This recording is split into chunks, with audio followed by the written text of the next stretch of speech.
আমার মোহাম্মদ আমিনুল ইসলাম। আমার বাড়ি বন্দনগরী, চট্টগ্রাম। বন্ধুগণ, আমি আমার জীবনের গল্পটা শুরু করার শুরুতে আপনাদেরকে আমার পরিবারের সম্বন্ধে জানিয়ে রাখি। আমার পরিবারে আমি আছি, আমার বাবা আছে, মা আছে, রয়েছে আমার দাদা সহ আমার বড় 2টা ভাই আর বড় একটা বোন। আমরা টোটাল 3 ভাই 1 বোন। আমাদের পরিবারটা চট্টগ্রাম শহর থেকে অনেক দূরের কোনো এক অজপাড়া গায়ের এক ধর্মীয় উচ্চ মধ্যবিত্ত পরিবার। আমার বাবা পেশায় একজন আলেম। আমার বাবা একটা মসজিদে ইমামতি করে এবং আমাদের পরিবারে আমার বাবা ইমামতির পাশাপাশি আমার দাদা আমাদের গোটা পরিবারটা চালায়। আমার বাবার থেকেও আমার দাদার ইনকাম অনেক বেশি। এটা শুনে আপনি অবাক হয়ে যাবেন যে আমার দাদা তেমন কোনো কাজকাম করে না, সারাদিন ঘুমায়। এই নিয়ে আমার দাদার অনেক বেশি ইনকাম হয়। কিভাবে সে ইনকাম করে? আমার দাদা প্রাইভেট পড়ায়, আমার দাদা টিউশনি করায়, কিন্তু সে কোনো মানুষকে পড়ায় না, সে পড়ায় জিন জাতিকে। এটাই আমাদের গ্রামের সব মানুষগুলো জানে, এমনটাই অনেকেই বলা বলি করে থাকে। আমাদের বাড়ির পাশে একটা বৈঠকখানা আছে। আমার দাদা বেশিরভাগ সময় ওই জায়গাটায় বসে ধ্যান করতেন, কোরআন তেলাওয়াত করতেন এবং তিনি সেখানে তার দিনের চর্চা করতেন। অনেকেই বলা বলি করে গভীর রাতে জিনেরা দল বেঁধে আমার দাদার ওই বৈঠকখানায় আসে কোরআন পড়ার জন্য, এবং আমার দাদা তাদেরকে কোরআন শিক্ষা দেয়। আপনি শুনলে আরও খুশি হবেন যে আমার দাদাও ছিলেন একজন কোরআনের হাফেজ, কিন্তু আমার বাবা হাফেজ ছিলেন না, তিনি ছিলেন শুধু একজন মসজিদের ইমাম, সাধারণ ইমাম ছিলেন। আমার দাদা আমাকে অনেক বেশি ভালোবাসতো। আমার বাকি যে ভাই বোনগুলো ছিল তাদের তুলনায় দাদা আমাকে অনেক অনেক বেশি ভালোবাসতেন। রাতের বেলায় দাদা এশার নামাজ পড়ে অজু করে আমার দাদা তখনই ওই বৈঠকখানায় চলে যেতেন। বৈঠকখানায় গিয়ে আমার দাদা বৈঠকখানার সমস্ত লাইট বন্ধ করে দিতেন, ভিতর থেকে বৈঠকখানা লাগিয়ে দিতেন। এরপরে তিনি ঠিক ফজরের আগ মুহূর্ত পর্যন্ত ওই বৈঠকখানায় থাকতেন এবং ফজরের পরে, ফজরের আজান দিলে পরে তিনি ওখান থেকে বেরিয়ে আসতেন, অজু করতেন, মসজিদে যাইতেন এবং আপনার ফজরের নামাজ পড়ে ঘরে এসে তারপর তিনি ঘুম দিতেন আর জোহরের সময় উঠতেন। এটাই ছিল আমার দাদার দৈনন্দিন একটা রুটিন। তো অনেকেই বলা বলি করতো যে, বলা বলি বলতে গিয়ে সবাই এটাই বিশ্বাস করতো যে আমার দাদার কাছে রাতের বেলায় জিন জাতিরা পড়তে আসে এবং আমার দাদা তাদেরকে কোরআন পড়ায়। কিন্তু অবাক করার বিষয় হচ্ছে, আমার দাদা যে ঘরের দরজা লাগিয়ে দিত, বৈঠকখানা দরজা লাগিয়ে দিয়ে ওইটার ভিতরে বসে থাকতো, বাতি টাতি সব কিছু বন্ধ করে দিত। অনেকেই কৌতূহল বশত আমার দাদার ওই ঘরের কাছে গিয়ে দাঁড়িয়েছিল, কান পেতেছিল যে ভিতর থেকে কোনো শব্দ পাওয়া যায় কিনা। কিন্তু কেউ কখনোই দাদার ওই ঘরের ভিতর থেকে বিন্দু পরিমাণেরও কোনো শব্দ পায়নি। তবে মানুষটা পেয়েছে তা হচ্ছে ঘ্রাণ। অনেকেই এই ঘরের পাশে দাঁড়িয়ে থেকে ঘরের ভিতর থেকে এমনই এক সুগন্ধি ঘ্রাণ পেত যা শুনলে দেহ, মন, প্রাণ সব জুড়িয়ে যেত। অনেকেই বলতো এই ঘ্রাণ কোনো স্বাভাবিক মানুষের শরীর থেকে আসে না। অবশ্যই জিনেরা যখন আসমান থেকে আমার দাদার কাছে প্রাইভেট পড়তে আসে বা কোরআন শিখতে আসে, তখনই তাদের শরীরের সঙ্গে এই ধরনের ঘ্রাণ আসে। আমিও এই জিনিসটাকে বিশ্বাস করি। কেন বিশ্বাস করি জানেন? আমি বিশ্বাস করি এই মর্মে, আমার দাদা মাঝে মাঝে আমাকে নিয়ে আমাদের যে পুকুর পাড় আছে ওই পুকুর পাড়ে বসতেন। কিন্তু যখনই দাদা আমাকে নিয়ে পুকুর পাড়ে বসতেন, দাদা আমাকে তাজা তাজা খেজুর খেতে দিতেন, যেগুলা আরব দেশের খেজুর। এসব খেজুর আকারে অনেক বড়। আমাদের এলাকাতে এমন কোনো খেজুর গাছ নাই, আর এই খেজুরগুলো মনে হয় যেন এইমাত্র গাছ থেকে ছিঁড়ে আনা হয়েছে। এই খেজুর আমি খাইতাম এবং ঘরে এসে আমার আম্মারে দিতাম। আমার আম্মা বলতো, এটা তুমি কই পাইছো? আমি বললাম দাদা দিছে। তো দাদা এরকম, এবং মাঝে মাঝে দাদা উটের মাংস দিত।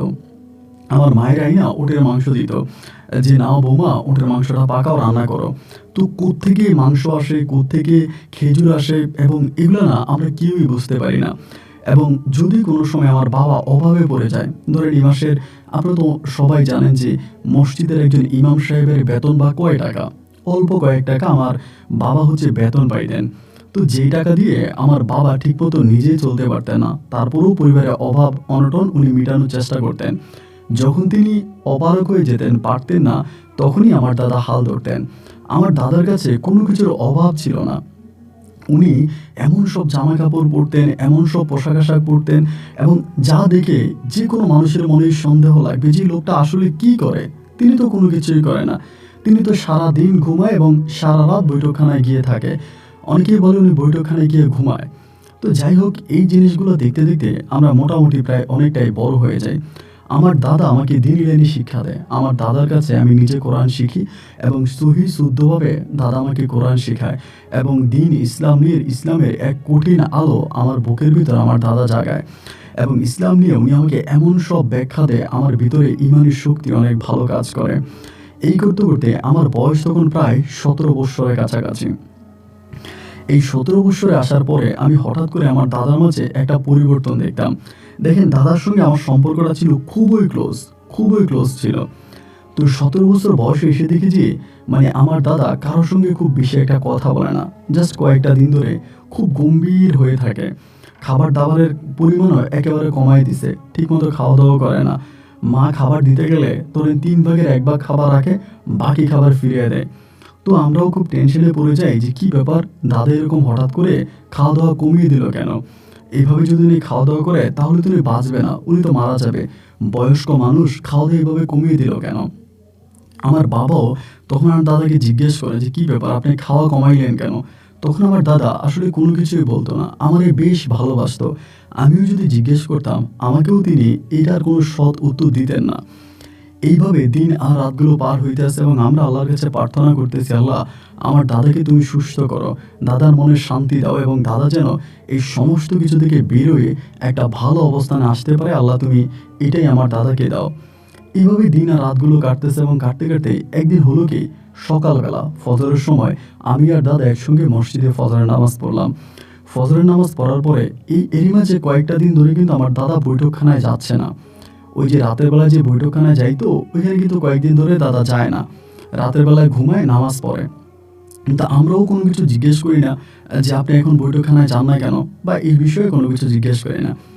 তো ফজরের নামাজটা পড়ার পরে আমার দাদা তখন করলো কি, আমার আব্বারে ডাকছে।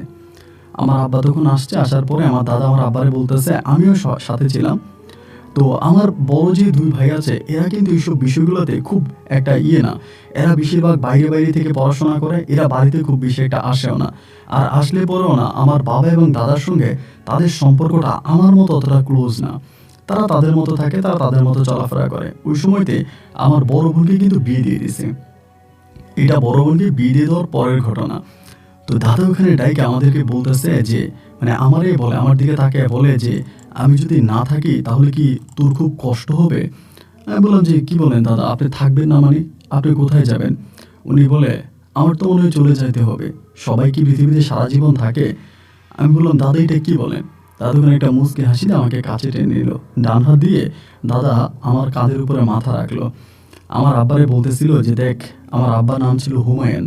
বলে, হুমায়ুন, আমি যদি মৃত্যুবরণ করি, আমি যদি মারা যাই, তাহলে তোরা আমাকে মাটি দিবি দিনের 11টা বাজে। আমি যদি মৃত্যুবরণ করি তাহলে আমাকে মাটি দিবি দিনের 11টা বাজে। আমি যেদিন মারা যাব সেদিন আমার জন্য তোরা একটা জানাজা দিবি, কিন্তু দাফন করবি না। জানাজা দিবি, দাফন করবি না। দাফন না করে যেদিন মারা যাব সেদিন রাত 12টা বাজে আমাদের বাড়ি থেকে মোটামুটি খানিকটা দূরে একটা জায়গা আছে, যেটা খুব ভুতুড়ে একটা জায়গা, যেখানে দিনের বেলায়ও কোনো মানুষ যায় না এবং খুবই খারাপ একটা জায়গা, আমরা এই কথাই বলি। আমার দাদা বলল যে আমি যেদিন মারা যাব ওই দিন তোরা আমার গোসল করে একটা জানাজা দিবি। জানাজা দেওয়ার পরে আমার লাশটারে তোরা ওইখানে নিয়ে রেখে আসবি। আমার এই লাশটারে ওইখানে নিয়ে রেখে আসবি, আমি যেদিনে মারা যাই। যদি তোর রাতে মারা গেলাম, রাতে গোসল টোসল দিয়া তোরা সকালবেলা জানাজা পড়বি, কিন্তু দাফন করবি না। আমার লাশটারে রাতের বেলায় পুরো একটা রাত আমার লাশটারে তোর ওই জায়গায় রেখে দিয়ে সকালবেলা ফজরের নামাজের পরে গিয়ে আমার লাশটাকে নিয়ে আসবি। খবরদার, ওইখানে জানাজার পরে আমার লাশের মুখ কিন্তু তোরা মুখটা খুলবি না। এরপর যদি তোদের কাছে মনে হয় যে তোদের আরেকটা জানাজা দেওয়া উচিত বা লোকজন যদি থাকে, তাহলে আরেকটা জানাজা দিবি, আর না হলে আর জানাজা দিতে হবে না, এভাবে আমাকে দাফন করে দিবি। আমি আপনাকে আবার একটু বুঝিয়ে বলি, তিনি বলতে চাচ্ছে তিনি যেদিন মারা যাবে সেদিন তাকে গোসল দিয়ে একটা জানাজা দিয়ে রাতের বেলায় কোনো এক গহীন জায়গায় তার লাশটা রেখে আসার জন্য এবং পরের দিন তাকে দাফন করার জন্য। তো আমার আব্বা কথাটা শুনে আমার দাদার দিকে খুব একটু অন্যরকম নজরে তাকাইয়া আমার আব্বা আমার দাদারে বলতেছে যে বাবা, এটা আপনি কি বলতেছেন? আপনি তো জানেন ওই জায়গায় রাতের বেলায় শিয়াল কুকুরের আখড়া বসে।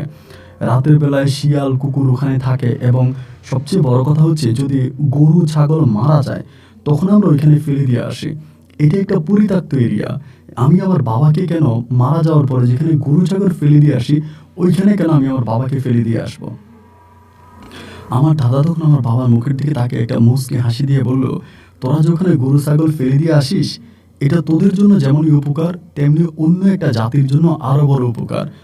আমার আব্বা জিজ্ঞেস করলো যেমন? আমার দাদা বলল, তোরা যে গরু ছাগলগুলো ওখানে ফেলে আসিস তাদের যে হাড্ডিগুলো আছে ওই হাড্ডিগুলো বিসমিল্লাহ বলে আমার বন্ধুরা খায়। তো আমার আব্বা তখন আর কোনো কথা বাড়াইলো না। আব্বা তখন বুঝে গেছে যে আসলে দাদা কি বোঝাতে চাচ্ছে।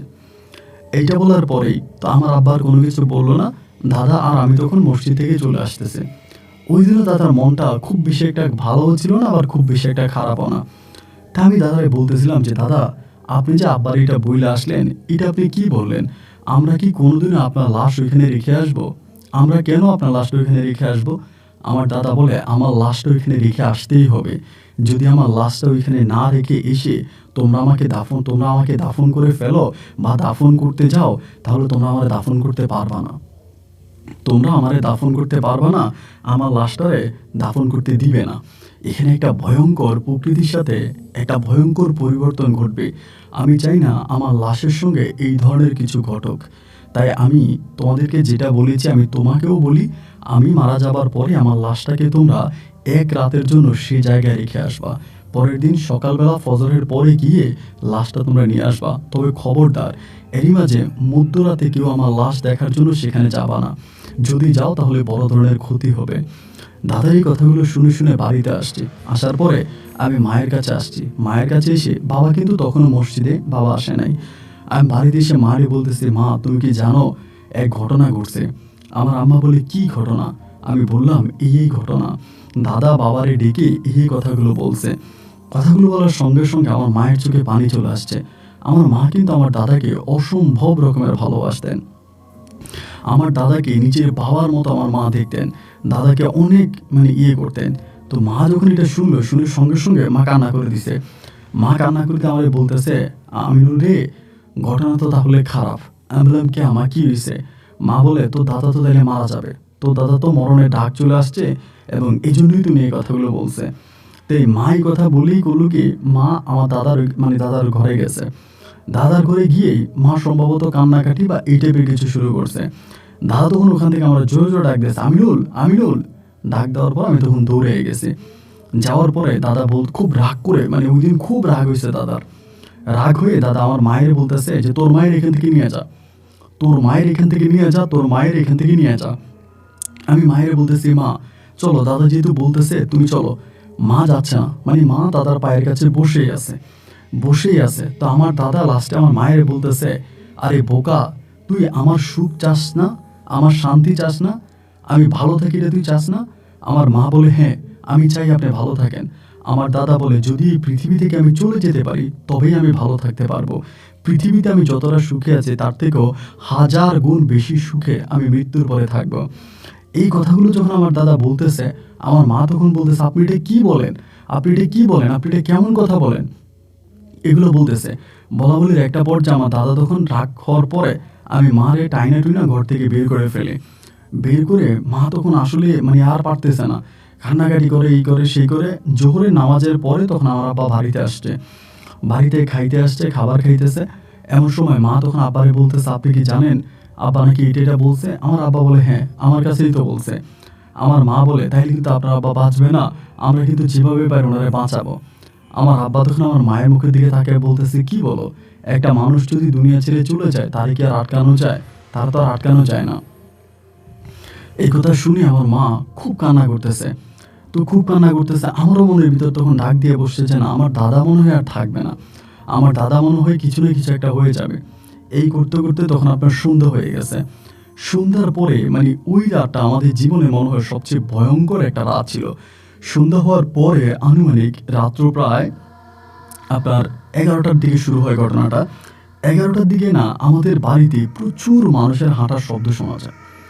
মানে মনে হইতেছে আমাদের বাড়িতে প্রচুর মানুষ হাঁটাহাঁটি করতেছে, কিন্তু বিগত দিনগুলোতে এরকম কোনো ঘটনা বা এরকম কোনো কিছু কিন্তু আমরা দেখি নাই। আমরা এরকম কোনো কিছুই দেখি নাই যে আমাদের বাড়িতে এরকম মানুষ হাঁটাহাঁটি করবে বা মানুষ যে হাঁটতেছে এরকম শব্দ পাচ্ছি এবং আতর সুরমার গান পাইতেছে। তাই মা কান্না করতেছে ঘরের ভিতর বসে বসে যে তোর দাদা আজকে চলে যাবে। মা এগুলো বলতেছে তোর দাদা আজকে চলে যাবে, তোর দাদা আজকে চলে যাবে, এগুলো বলে কান্না করতেছে। আব্বা তো মসজিদে চাকরি করে, রাতের বেলায় মসজিদেই থাকে। তো ঘরের মধ্যে আমি আর আমার হচ্ছে একেবারে বড় ভাইয়া তখন হোস্টেল থেকে বাড়িতে আসছে, বড় ভাইয়া আর আমার ইমিডিয়েট যে বড় সে নাই। তো এই করতে করতে তখন মা আমারে বলতেছে গিয়া তো দাদার একটু দেখায়, তো দাদার একটু দেখায়, মা এটা বলতেছে। মাও কিন্তু ঘর থেকে বেরোতে ভয় পাইতেছে, কারণ চারদিকে এত মানুষের হাঁটাহাঁটির শব্দ এবং অন্যরকম কিছু সাউন্ড যেগুলো স্বাভাবিকভাবে যে কোনো মানুষের মনে ভয় আনবে। মা ভয় পাইতেছে, মা যাইতে চাচ্ছে না। আমারে বলতেছে তুই একটু যা, গিয়া তোর দাদার কি খবর একটু দেখে আয়। তখন আমি বললাম কি আমাদের ঘরে হারিকেন ছিল, হারিকেনটাকে আলোটা বাড়িয়ে আমি তখন ঘর থেকে বেরোইছি। ঘর থেকে বেরোয় উঠান বরাবর গিয়ে দেখি কি উঠানে আমার দাদা দাঁড়ায় আছে একা একা, হাতে একটা লাঠি এবং লাঠিটা নিয়ে উনি দাঁড়ায় আছে। আমি যাওয়া মাত্রই তিনি খুব রাগ করছে, মানে মুখটা এত কালো করছে, আমার মনে হয় যে আমার জন্মের পরে আমি দাদারে কখনোই এতটা মুখ কালো করতে দেখি নাই। এবং আমি দেখে মানে খুব বুঝে গেছে দাদার মন খারাপ হয়ে গেছে। আমি তখন চলে আসতেছি, দাদা আমার ডাক দিছে পিছন থেকে, ডাক দিছে পরে আমি তখন উঠে আসছি। আসার পরে দাদা আমার বলে আমিনুল, আজকে রাতের বেলায় তোমরা কেউ ঘর থেকে বেরোবা না, আজকে রাতের বেলায় তোমরা কেউ ঘর থেকে বেরোবা না, শুধু ফজরের সময় তুমি আমার ডাইকা মসজিদে নিয়ে যাবা, এছাড়া তোমরা রাতের বেলায় কেউ ঘর থেকে বেরোবা না। আমি বললাম আচ্ছা ঠিক আছে।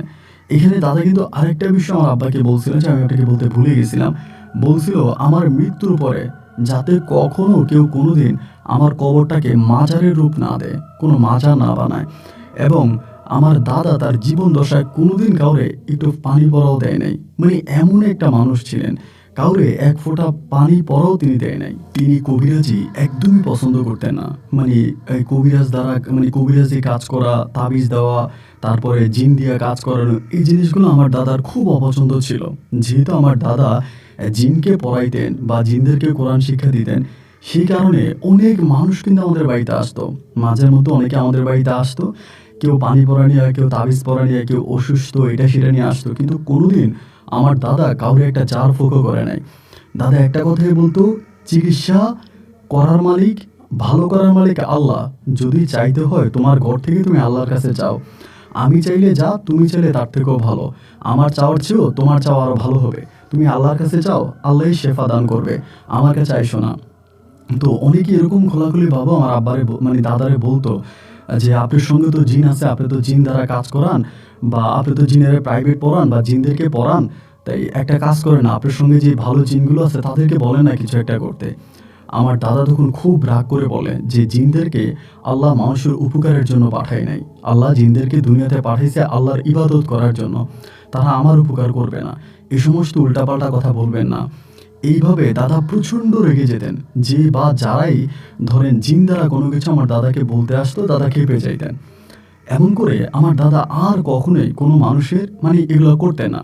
তো যাই হোক, উঠানের মধ্যে দাদা তখন আমারে বলতেছে যে আমি এইগুলো আমারে বলে যে আজকে কেউ ঘর থেকে বেরোবে না, তোমরা যতই বাইরে সাউন্ড হোক, যতই শব্দ হোক, যতই কিছু হোক, তোমরা আজকে রাতের বেলায় কেউই ঘর থেকে বেরোবা না, সবাই ঘরের ভিতরে থাকবা এবং সকালবেলা তুমি আমার যাওয়ার সময় ডাক দিবা।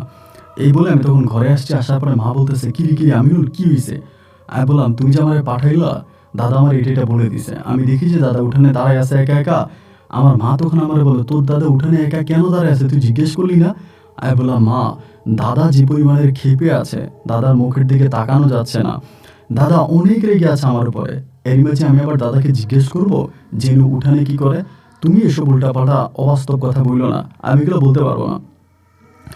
রাতের বেলায় এবার শুরু হলো কি এই সুগ্রাম, হাই হাই রে, বাইরে থেকে এত গ্রাম আসতেছে ভাই, এবং এত মানুষের হাঁটার শব্দ, এবং মানে প্রচুর শব্দ হইতেছে, যে মনে হয় যেন একটা বাজারের মধ্যে যেরকম মানুষের শব্দ না, এরকম শব্দ হইতেছে। আমরা কিন্তু কেউই ঘুমাই নাই সারা রাত।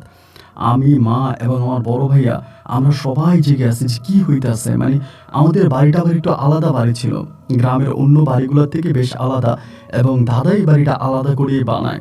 যেহেতু দাদার জিনপুরিদের সাথে কাজ কারবার, এই জন্য উনি আলাদা করে বানায়।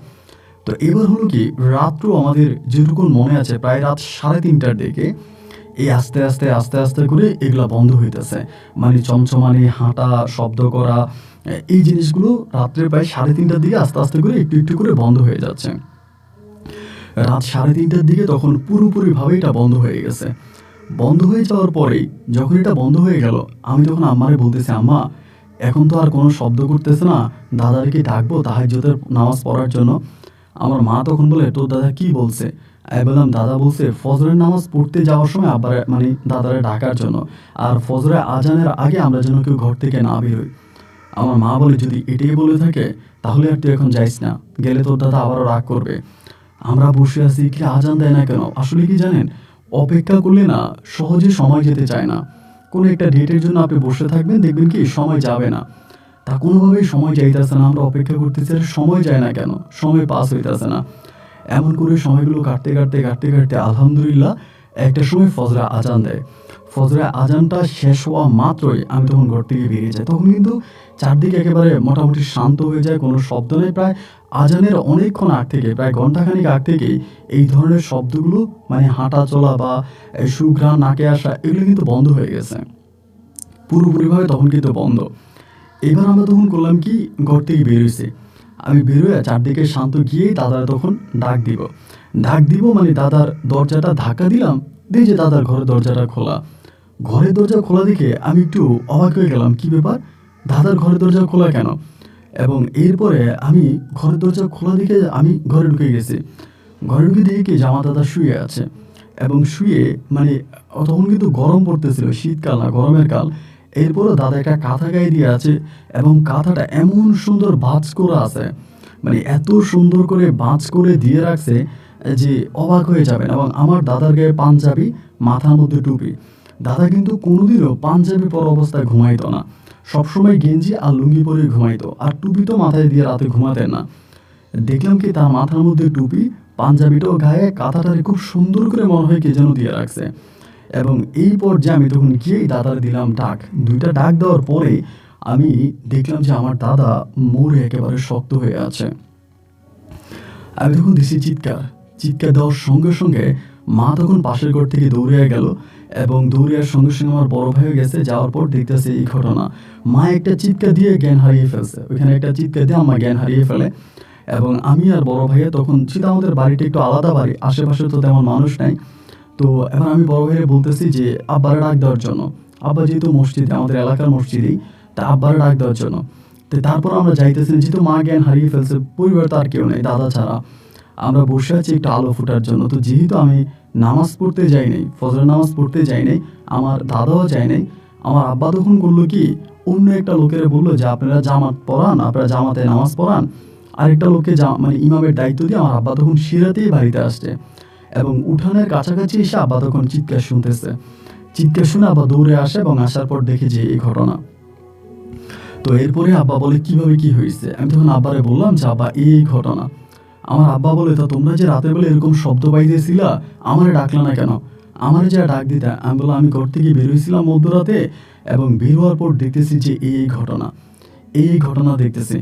আমার আব্বা তখন কি করলো, গিয়ে সরাসরি আমাকে নিয়ে আবার মসজিদে গেছে। যাই হোক, ওইখানে গিয়ে মসজিদে সবাই জানাইলো। তারপর একে একে মানুষ তখন আমাদের বাড়ির দিকে আসতেছে। আমার বাবা তখন মসজিদের মাইকে সবাই মানে জানালো যে এমন এমন ঘটনা, আমার দাদা যে মারা গেছে এটা মাইকিং করে সবাইকে বলছে। এখন সবাই আমার আব্বারে বলতেছে, আমার আব্বা মাইকিংয়ে বলে আমার আব্বা আবার বাড়িতে আসছে। বাড়িতে আসার পরে ইতিমধ্যে সবাই ধরাধরি করে দাদার লাশ তখন ঘর থেকে বের করে ফেলছে। বের করে উত্তর দিকে মাথা দিয়ে আমার দাদার তখন খুব সুন্দর করে যে বৈঠকখানা আছে আমার দাদার, ওই বৈঠকখানার সামনে তখন শোয়াই রাখে। তো এবার সবাই আমার আব্বারে জিজ্ঞেস করতেছে যে কি ব্যাপার, এই হুমায়ুন, তোমার তোমার বাপের মাটি কখন দিবা, মানে মাটি কখন দিবা? আমার আব্বা তখন চুপ করে আছে, কারোরই কোনো কিছু বলতেছে না। আবার কেমনি বলবে এই কথাগুলো? আমি তো জানি যে দাদা কি বলে গেছে, এই জন্য আব্বা কোনো কিছু বলে না। সবাই যখন জোরাজোরি করতেছে যে কি ব্যাপার, বলো না কেন, তুমি বলো কি হয়েছে, এবং ঘটনা কি, বা কখন মাটি দিবা? আমরা তো প্রস্তুতি নিতে হবে। আর তিনি তো এক কথায় বলতে গেলে আমাদের এলাকার একজন পীর সাহেব ছিলেন, ভালো মানুষ ছিলেন। সুতরাং আমরা এটা আগ থেকে মানুষকে জানাই দিব যাতে সমস্ত মানুষরা এসে একভাবে ওনার জানাজা দিতে পারে। একথা বলার পরে আমার আব্বা তখন পর্যন্ত কিচ্ছু বলে না, না বলে সবাই বলতেছে যে ঠিক আছে বিকেল 4টায় তাহলে জানাজা, বিকেল 4টায় জানাজা। তো সবাই বলতেছে যে 4টায় জানাজা, তাহলে দাফন করবা কখন, মানে দাফনের টাইমটা কখন? আমার আব্বা বলে যে আগে জানাজাটা শেষ হোক, এরপরে দাফনের ব্যবস্থা করবো বা দাফনটা পরে। এর ভিতরে আস্তে আস্তে করে এই কথাগুলো যেহেতু আমার মা জানতো, আমার মাকে তো বলছিলাম, মা তখন আস্তে আস্তে করে অনেক মহিলাদেরকে বলে দিছে। মহিলাদের পেটে তো ভাই মানে কোনো কিছু হজম হয় না, তা তো বলে ফেলে। আমার মা তখন করলো কি, একজন দুজনকে সবাইকে জানাই দিছে। ইতিমধ্যে আমাদের গ্রামের মুরব্বী লেভেলের যারা আছে, আমার দাদার সমবয়সী, তারাও তখন বিষয়টা জেনে গেছে। জেনে গিয়ে আমার আব্বারে ডেকে জিজ্ঞেস করতেছে যে হুমায়ুন, এমন এমন ঘটনা শুনতেছি, এটা কি? আমার আব্বা তখন চুপ করে আছে, কোনো কিছু বলে না। এবার সবাই মিলে দুপুরের দিকে তখন আব্বারে ধরছে যে তুমি সত্যি করে বলো তো ঘটনা কি? তুমি এভাবে চুপ করে থাকলে তো হবে না, আমাদের তো একটা সমাধানে যেতে হবে, আমাদের তো একটা ফয়সালাতে যেতে হবে, তুমি কথা বলো।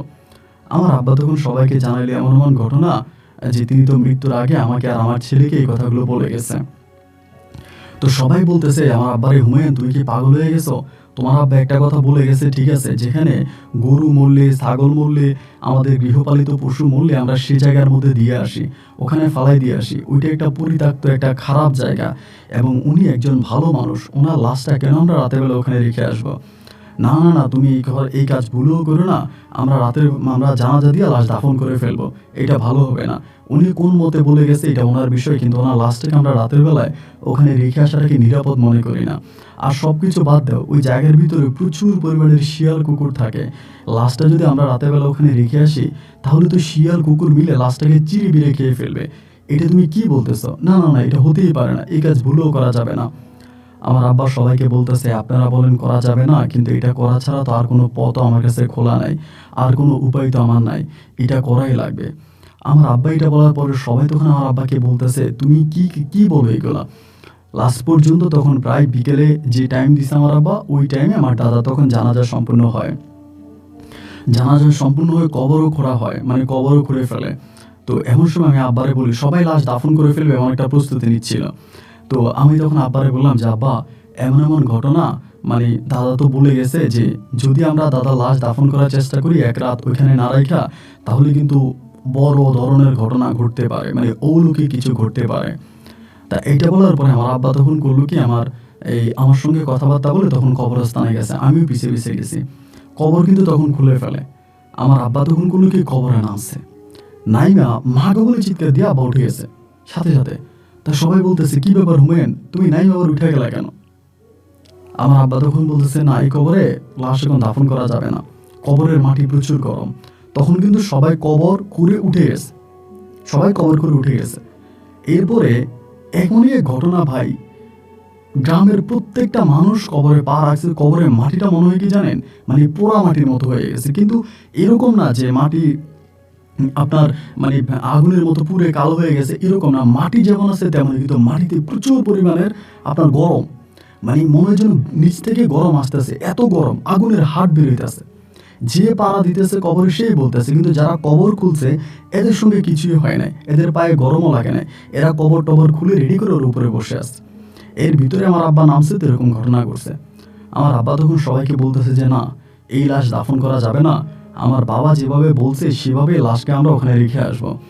কেউ রাজি হচ্ছে, কেউ রাজি হচ্ছে না, কেউ আমার আব্বার উল্টাপাল্টা বলতেছে। এমন করতে করতে ফজরের নাম আপনার জোহর এই এশান নামাজের পরে আমার আব্বা তখন আমারে বলে, আমারে আর আমার বড় ভাইরে বলতেছে যে তোরা তিনজনে তিনটায় ধরবি, তিন কাঁধে নিবি, আর আমি এক কাঁধে নিয়ে, কেউ যদি নাও যায় আমরা 4 জনে মিলে লাশটাকে ওখানে রেখে আসবো। সবাই বলাবলি করতেছে যে এটা কি কথা, এটা কেমন কথা, এটা ভালো হবে না, এটা খারাপ হবে, এবং এটা না করার জন্য। কিন্তু আমার আব্বা কারো নিষেধে মানে নাই, কারো নিষেধ না মেনে আব্বা তখন ফুললি প্রস্তুতি নিয়ে নিল যে লাশটা ওখানে রেখে আসবে। সেই সিদ্ধান্ত ক্রমেই তখন লাশ নিয়ে যাবে। তো যখন আমার আব্বা একাই প্রস্তুতি নিল, তিনি একাই লাশ নিয়ে যাবে, তখন আস্তে আস্তে করে সবাই আমার আব্বাকে যে সঙ্গ দিল, যেহেতু উনি একাই নিয়ে যাচ্ছে তো কাউকে মানতেছে না, উনি একাই নিয়ে যাবে। এরপরে সবাই আসলো, আসার পরে সিরাতের বেলায় তখন আমার দাদা লাশ নিয়ে আমরা সবাই মিলে ওই আপনার পরিত্যক্ত জায়গার মধ্যে গেলাম। মানে খুবই জঙ্গলের মতো একটা জায়গা, ওইখানে একটা লাশ রেখে আসা মানে যে কত বড় খারাপ এটা আসলে বলে বোঝানো যাবে না। কিন্তু লাশ ওইখানে রেখে আসাই লাগবে, ওইটাই হচ্ছে সব কথা। পরে এশার নামাজ পড়ে সবাই লাশটা ওইখানে রেখে কেউ আর পিছনের দিকে ফিরে তাকায় নাই, সবাই চলে আসছে। এবং সবাই এসে তখন হচ্ছে গিয়ে আমরা সবাই বাড়িতে বসে আছি। এইটা আমাদের এলাকা নয়, আমার কাছে মনে হয় পুরো চট্টগ্রাম তথা গোটা বাংলাদেশের খুব আলোচিত একটা ঘটনা ছিল সেই সময়তে। অনেকেই এই ঘটনার সম্বন্ধে জানতেন বা অনেকে এটা জানাজানি করে। এখন অনেকে আমার দাদার কবরের কাছেও আসে, এটা সেটাও দেয়। আচ্ছা, যাই হোক, এরপরে আমরা সবাই রাতে বসে আছি, কি হয় কি হয়, কারণ এখানে তো লাশ রেখে আসছে, আল্লাহ জানে কি জানি কি হয়। তা সবাই বসে আছে, আল্লাহ দেখি কি হয়, দেখি কি হয়, দেখি কি হয়। ওইখান থেকে কোনো শব্দও পাচ্ছি না, মানে ওই জায়গা থেকে কোনো শব্দ আসতেছে না, কোনো আলোও জ্বলতেছে না। বা সে রাতে হয়েছে কি, অন্য রাতে ওই জায়গাতে প্রচুর শিয়াল ডাকে, শিয়াল ডাকে, অনেক শিয়ালের ডাক আমরা সেখানে শুনতে পাই। কিন্তু আজকে আমার দাদা লাশ ওখানে রেখে আসার পরে একটা শিয়ালের ডাকও শুনতে পাচ্ছি না। অনেকেই বলা বলি করে, শিয়ালে তো খাবার পাইছে, খাবার খাইতেছে, তা শিয়াল আর ডাকবে কেন, এরকম অনেকেই বলে। তাই কি আর করবো, যে যেমন করে বলতেছে আমরা তেমন করে এগুলো শুনতেছি, কোনো প্রতিবাদ করতেছি না, যে যাই বলে তাই শুনতেছি। এই করতে করতে একটা সময় ফজর আজান দিছে। ফজর আজান দেওয়ার পরে আমার আব্বা সবাই নিয়ে বলে যে শোনেন আমরা লাশ নিয়ে আসি। আমাদের পুরো বাড়ির মানুষ তথা আমাদের গোটা গ্রামের মানুষ সেদিন আমাদের বাড়িতে, সবাই বাড়ির মধ্যেই ছিলেন। এরপরে গেলাম আমরা দাদার লাশ ওখান থেকে আনার জন্য। দাদার লাশ আনার জন্য যখন আমরা ওখানে গেলাম, আমরা দেখে অবাক হয়ে গেলাম। অবাক হলাম এই মর্মে, এই জায়গাটা এত ময়লা ছিল, এত ডাস্টবিনের মতো ছিল, গরুর হাড় এটা সেটা। এখন আমরা গিয়ে যা দেখলাম যে জায়গাটা একেবারেই পরিষ্কার। মনে হলো রাতের বেলায় অনেকগুলো মানুষ এসে একসঙ্গে কাজ করে জায়গাটাকে এত পরিষ্কার করে দিয়েছে। এটা এত পরিষ্কার থাকার তো প্রশ্নই আসে না। তারপর দেখলাম যে জায়গাটা খুবই পরিষ্কার এবং ময়লা টলা খুবই ফালানো, এবং ওখানে যে ঘাস ছিল, অনেক বড় বড় ঘাস ছিল, ঘাসগুলো শুয়ে আছে, মনে হয় অনেক মানুষ হাঁটাহাঁটি করছে। এবং আমরা দাদার সবচেয়ে গুরুত্বপূর্ণ যে কথাটা, আমরা দাদার লাশটা যেভাবে রেখে আসছিলাম, লাশটা কিন্তু ওভাবে ছিল না, লাশটাকে ভিন্নভাবে রেখে দেওয়া হয়েছে। মানে আমরা যেমনি রাখছি লাশটা এমনি ছিল না। তারপরে আমরা লাশ নিয়ে আসি, আনার পরে তা আমাদের আরও কিছু মানুষ আছে, তা সবাই মিলে বলা বলি করতেছে যে লাশটাতে দেখবো। লাশটার মুখটা খোলো, লাশটারে দেখি, সবাই বলতেছে। আমি তখন কড়া জবাবে বললাম যে খবরদার, এই কথা কেউ বলবে না, লাশ দেখা যাবে না। দাদার করা নিষেধ ছিল যে লাশ কখনোই দেখা যাবে না, এবং এটার পরে লাশ দাফন করে ফেলতে হবে। জানাজা তো হয়েই গেছে, জানাজার পরে এমনিও লাশের মুখ খোলা ঠিক না। তা আমি তখন কড়াভাবে স্ট্রংলি কথা বলছি, পরে তার আর কিছু বলে নাই। পরে আমার দাদা লাশ দাফন করে ফেলি। এবং তখন কিন্তু কবরের মাটি একেবারে আগের, মানে আগে যেরকম গরম ছিল তেমন একেবারে ঠান্ডা, মানে একজন স্বাভাবিক কবরের মাটি। তখন দাদা লাশ দাফন করি, দাফন শেষে আমরা তখন দোয়া দরুদ পড়ি, এবং দিনের 11টা বাজে, মানে পরের দিন 11টা বাজে আমরা দাদার লাশ দাফন করি। মানে যে দাদা যে রাতে মারা যায় তার পরের দিন সকালবেলা 11টায় দাদার লাশ তখন দাফন হয়। তো দাদার লাশ দাফন করার পরে পুরো এলাকার মানুষ, পুরো মহল্লার মানুষ, মনে হয় কি পুরা বিভাগের মানুষ সব আমাদের বাড়িতে, মানুষে পুরো কলহ সৃষ্টি হয়ে গেছে। দাদার মৃত্যুর পরে তখন আমরা মোটামুটিভাবে সবাই তখন একটু অন্যরকম হয়ে গেছিলাম, কারণ দাদাই ছিল আমাদের একমাত্র আয় উপার্জন করতো। এই করতে করতে পরে একটা পর্যায়ে বাড়ির মধ্যে আমি তখন বসে আছি, আমার বড় ভাইও তখন চাকরি করে, এবং আমার যেটি ইমিডিয়েট বড় ওই দুইটাই চাকরি করে। আমি তখন বাড়িতে একা একা বসে আছি, আমিও পড়াশোনা প্রায় শেষের দিকে সেই সময়টাতে। পরে আমার আব্বা আমারে বলতেছে যে কোথায় নাকি একটা মাদ্রাসা খুলছে, মানে আমাদের এলাকা থেকে বেশ দূরের একটা গ্রামে, ওখানে নাকি একটা মাদ্রাসা খুলছে। তা আমার আব্বা বলতেছে যে ওই মাদ্রাসাতে আমি তোর শিক্ষক হিসাবে পাঠাবো, আরবি শিক্ষক। তা আমি কিন্তু আরবিটা বেশ ভালো বুঝতাম বা ভালো পড়তাম, আরবিতে আমি ভালো রেজাল্ট করি। তা আমার আব্বা বলতেছে যে ওইখানে তুই গিয়ে আরবি পড়াবি মাদ্রাসায়। মাদ্রাসায় ধরুন ক্লাস 10 পর্যন্ত আছে, মানে ক্লাস 6 থেকে 10 পর্যন্ত, মানে এক কথায় বলতে গেলে ওই যে হাই স্কুলের মতো একটা মাদ্রাসা আর কি। আলিমপুর দাখিল পরীক্ষা পর্যন্ত আছে। তা আমি তখন করলাম কি, ওই মাদ্রাসায় তখন আমি চাকরি নিলাম। তাই চাকরি নেওয়ার পরে আমি তখন কি করতাম, ক্লাস 6-7 এই দুই ক্লাসের, মানে 6 এবং 7-এর এই দুই ক্লাসের আমি তখন আরবি পড়াইতাম। প্রথমত 1 বছরে 2 ক্লাসের পড়াই, এবং আস্তে আস্তে করে একটা পর্যায়ে আমি 9-10 পর্যন্ত আরবি পড়াই। 9-10 আরবি আমি তখন পড়াইতাম। তো এই করতে করতে যখন আমি ক্লাস 10 আরবি পড়াই, মানে ক্লাস 9 আরবি ক্লাস করি, ওই সময়ের ভিতরে আমাদের মাদ্রাসাতে একটা মেয়ে ভর্তি হয়। আমাদের মাদ্রাসায় একটা মেয়ে ভর্তি হয়, এবং এই মেয়েটার নাম হচ্ছে গিয়ে মায়া, মানে মেয়েটার নাম হচ্ছে মায়া। এই মেয়েটা মানে অনেকেই বলাবলি করে যে মাদ্রাসার মধ্যে যত মেয়ে আছে সবচেয়ে নাকি এই মেয়েটা অনেক সুন্দরী, এবং মেয়ের বাবাও কিন্তু অনেক ভালো মানের একজন মানে ব্যবসায়ী, প্লাস হচ্ছে তিনি একজন দরবেশ টাইপের লোক, মানে অলি বলতে পারেন, দরবেশ মানে এই টাইপের আর কি। তো উনি ওনার মেয়েরে কখনোই মাদ্রাসায় পড়াইতেন না, মানে ওনার মেয়ের উনি কখনোই মাদ্রাসায় পড়াইতেন না। উনি ওনার মেয়েরে মানে অন্য কোনো হুজুর বা অন্য কোনো পুরুষ মানুষ তার মেয়েরে পড়াবে, এটা মানে তারা একটু অন্যরকম আর কি, অন্যরকম একটা তরিকা মানে, আপনাকে যতটুকু বুঝাই ওটুকুই একটা তরিকা মানে, ওরা ওই তরিকা লোক। তাদের তরিকা অনুযায়ী তাদের বংশের কোনো মেয়েরা কোনো মাদ্রাসায় গিয়ে পড়াশোনা করে না। যতটুকু পড়াশোনা করবে মহিলার দ্বারা করবে, মহিলারা তাদেরকে পড়াবে, তারা কোনো পরপুরুষের সামনে যাবে না এবং পর্দা করেও যাবে না। এরপরও মেয়ের মা সম্ভবত মেয়ের ঘরের মধ্যে পড়াইছে, আগে অন্য কোথাও পড়াইছে, এখন এই মাদ্রাসায় ভর্তি করাইছে। এখানে আপনাকে আরেকটা কথা বলে রাখি, আমি আমার দাদার প্রসঙ্গে কথা বলতে বলতে একটা গুরুত্বপূর্ণ কথা কিন্তু আমি আপনাকে বলতে ভুলে গেছিলাম এই কারণে, আমার গ্রামের মধ্যে, আমাদের গ্রামেরই তাসলিমা নামের একটা মেয়ের সঙ্গে আমার কিন্তু একটা সম্পর্ক হয়, এবং এটা দাদা জীবিত থাকা অবস্থায় হয়, এবং মেয়েটারে আমার বেশ ভালো লাগে, এবং মেয়েটাও আমার সমবয়সী থেকে একটু ছোট হবে, এবং এই মেয়েটার সঙ্গে আমার প্রেম ভালোবাসা চলতেছিল। মেয়েটাও এই পর্যন্ত বিয়ে বসে নাই, ও আমাকে ভালোবাসে। তাই মাদ্রাসার ওই মায়া মেয়েটা খুব সুন্দর ছিল, এরকম অনেকে বলাবলি করে। তো আমার আব্বার এক বন্ধু এই মাদ্রাসায় শিক্ষকতা করতো, তিনি তখন আমার আব্বাকে গিয়ে কথাটা বললো যে এমন এমন ঘটনা, মেয়েটা দেখতে অনেক সুন্দর, মেয়ের বাবা একজন দরবেশ, এবং এই মেয়েটাকে তোমরা আমিনুলকে বিয়ে করাও। আমার আব্বা তখন এটা আমার বলার পরে, আমার আব্বা কিন্তু আমার এই সম্পর্কের বিষয়টা জানতো না, মানে তাসলিমার সঙ্গে বিষয়টা আব্বা বলার পরে, তখন আমার যে বড় বোন আছে, আমি বড় বোন দ্বারা আমার আব্বাকে তখন পুরো প্রসেসটা বা পুরো বিষয়টা বলছি। বলার পরে আমার আব্বা তখন বলতেছে যে তাসলিমা কিন্তু দেখতে শুনতে খুব বেশি একটা সুন্দর ছিল না, অনেক যে একেবারে আহামরি সুন্দরী তা কিন্তু নয়, মানে নর্মাল আর কি। তো আমার আব্বার কথা হচ্ছে যে মেয়েটা তো দেখতে সুন্দর না, শ্যামলা, এবং বয়সও হয়েছে, বিয়ে শাদিও হইতেছে না, ওর পারিবারিক অবস্থা কিন্তু আবার অতটা ভালো না তাসলিমাদের, তা এই মেয়েটারই বিয়ে করা দরকার কি? আর ওর জন্য যে মেয়েটা দেখছি ওটা তো ওর মাদ্রাসায় পড়াশোনা করে, মায়া আক্তার, ওই মেয়েটা তো অনেক সুন্দর, ওই মেয়েটাই তো বিয়ে করতে পারে। আমার বোন বলতেছে ও যারে পছন্দ করে তারই বিয়ে করান, বাইরের কোনো মানুষের বিয়ে করাইয়েন না, এতে ঝামেলা হতে পারে। তো আমার বোন এটা বলার পর আমার আব্বা তখন মোটামুটি চুপ হয়ে গেছে, চুপ হয়ে বলতেছে ঠিক আছে, ও যা বলে তাই হবে। পরে তাসলিমার পরিবারের সঙ্গে আমার আব্বা আম্মা তখন কথা বলে, যদিও তাসলিমার পরিবারে তাসলিমার সঙ্গে আমার প্রেম বা ভালোবাসার সম্পর্কের বিষয়টা তারা জানতো, তাসলিমের পরিবারের মোটামুটি সবারই বিষয়টা জানা। তো এই যেহেতু আমার আব্বা প্রস্তাব পাঠাইছে, তারা তখন তাদের ওই প্রস্তাব অনুযায়ী তখন তাসলিমের সঙ্গে আমার বিয়ে ঠিক করছে। তো এই তাসলিমের সঙ্গে আমার বিয়ে হয়েছে, বিয়ে হওয়ার পরে আমি আর তাসলিমা তখন এই মানে আপনার সংসারও করি প্রায়, এটা আমার তাসলিমার সঙ্গে বিয়ে হওয়ার 3 থেকে 4 মাস পরের কথা আপনাকে বলতেছি। তো এদিক দিয়ে আমি এবার একটা লম্বা ছুটি কাটাই, মাদ্রাসা থেকে ছুটি কাটায় বাড়িতে থাকি তাসলিমার সঙ্গে বিয়ে হওয়ার 3 থেকে 4 মাস পরে আমি যখন মাদ্রাসায় গেছি, মাদ্রাসায় যাওয়ার পরে একদিন রাতের বেলা তখন তাসলিমা গর্ভবতী হয়। বিয়ের পরে তাসলিমা তখন গর্ভবতী হয়, এবং গর্ভবতী হওয়ার পরে একটা পর্যায়ে তখন হচ্ছে কি আপনার আমার ঘরে একটা কন্যা সন্তান আসবে এমন পূর্বাভাস আমরা তখন পাই আর কি।